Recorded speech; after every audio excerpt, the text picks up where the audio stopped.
आप देख रहे हैं खबरों, तबसरों और तज्जियात पर मबनी पाकिस्तान का सबसे मोतबर न्यूज शो दुनिया, कामरान खान के साथ।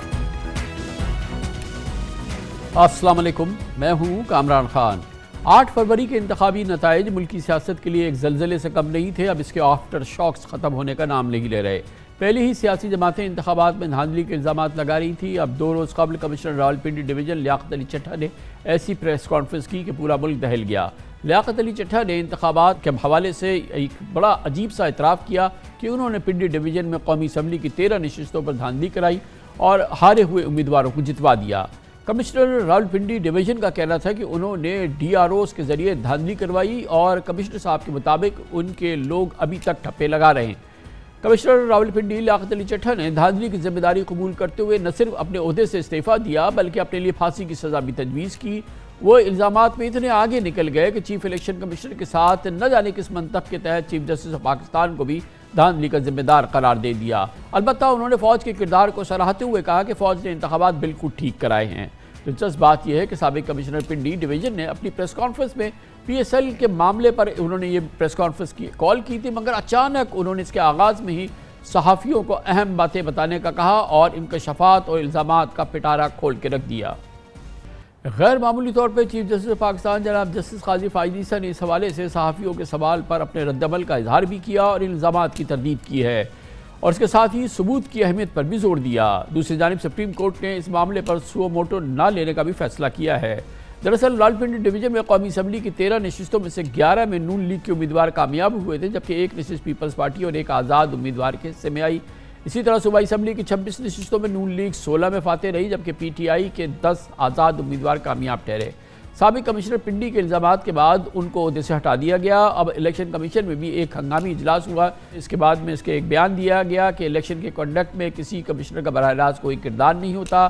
ताहम इलेक्शन कमीशन ने इस मामले की इंक्वायरी के लिए कमेटी कायम कर दी है।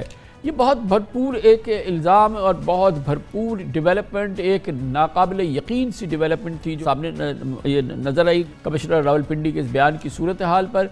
इसके मज़ीद असरात और मौजूदा सूरत हाल में बात करते हैं। हमारे साथ मौजूद है मुमताज़ सीनियर इन्वेस्टिगेटिव जर्नलिस्ट। बहुत बहुत शुक्रिया अज़ा से। ये सब बताइएगा कि एक अजब सा मामला है, न समझने का है न समझाने का है, और कमिश्नर लेवल का आदमी और इस तरीके से उनके ये इल्ज़ामात और ये सारी चीज़ें जो हैं, आपको क्या लग रहा है कि क्या हुआ है? जी कामरान साहब, बहुत शुक्रिया। कामरान साहब, ये मामला तो अभी एक ओपन सीक्रेट है। बहुत सारे इस बात के फुटप्रिंट्स नजर आते हैं कि इलेक्शन की रात को कुछ ना कुछ हुआ है। उसमें मुलव्वस कौन है, ज़ाहिर है उसकी तहकीकात होगी तो वो फिर पता चलेगा, और कहां कहां पर ये वाकयात हुए हैं ज़ाहिर है ये भी तहकीकात के मुतकाजी है। लेकिन इस सारे मंजरनामे में साबिक कमिश्नर रावलपिंडी आते हैं और वो आके एक तहलका मचाते हैं। लेकिन उनके बयान के 3 हिस्से हैं। एक हिस्से में तो वो इतराफ कर रहे हैं कि जी मैंने ये काम किया, मैंने रिगिंग की, ROs को मैंने हिदायत दी। ये तो उनका अपना एतराफ हो गया, इसके लिए तो किसी एविडेंस की जरूरत नहीं क्योंकि वो खुद एतराफ कर रहे हैं। दूसरे बयान में वो चीफ जस्टिस को और चीफ इलेक्शन कमिश्नर को मुलव्वस करते हैं, जिसका कोई बराह रास्त उनके साथ ताल्लुक समझ में नहीं आता। अगर फर्ज कर ले उनका बयान दुरुस्त है तो चीफ जस्टिस ने बराह रास्त इन्हें क्यों ऑर्डर देना था, या चीफ इलेक्शन कमिश्नर ने बराह रास्त इन्हें क्यों ऑर्डर देना था, ये बात समझ से बालातर है। अगर उनके पास कोई सबूत है तो वो उन्होंने पेश नहीं किया। शायद अगर कोई तहकीकात हो, अगर उनके पास सबूत हुआ तो तब हम देख सकेंगे कि उनके पास कोई सबूत है या नहीं है, और अगर है तो उसमें कितना वजन है। जो तीसरा पहलू है इस सारे मामले का, वो बड़ा अहम है। वो तीसरे पहलू में इस्टेब्लिशमेंट को कहते हैं, और उनसे जब सवाल किया गया कि इसमें फौज का या इस्टेब्लिशमेंट का क्या किरदार था, तो उन्होंने फौज की बड़ी तारीफ, इस्टेब्लिशमेंट की तारीफ की और कहा कि जी उन्होंने बड़ा अच्छा काम किया है। तो ये वो मामला है कामरान साहब जो पता है एक ओपन सीक्रेट लेकिन इसके लिए तो बुनियादी बात ये है ना कि अब तक तो इसके लिए एक थोरो प्रोब ऑर्डर हो जाए, कोई गवर्नमेंट कोई कमीशन बना दे, कोई या चीफ जस्टिस साहब इसका सो मोटो नोटिस लेते, कोई थोरो इन्वेस्टिगेशन, इंडिपेंडेंट इन्वेस्टिगेशन, कोई थोरो प्रोब, वो तो मस्ट है इस किस्म की गुफ्तगू के बाद, मगर उसका हमें कहीं से कोई कामरान साहब, बात यह है कि थॉरो इन्वेस्टिगेशन ये आज नहीं तो कल तो होगी, और अगर ये थॉरो इन्वेस्टिगेशन ना हुई तो ये क्वेश्चन मार्क रहेगा।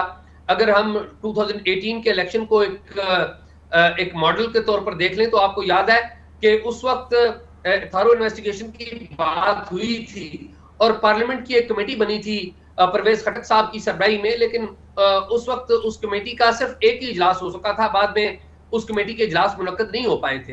तो अगर 2018 कोई मिसाल है तो इस इन्वेस्टिगेशन को दबाने की कोशिश भी की जा सकती है।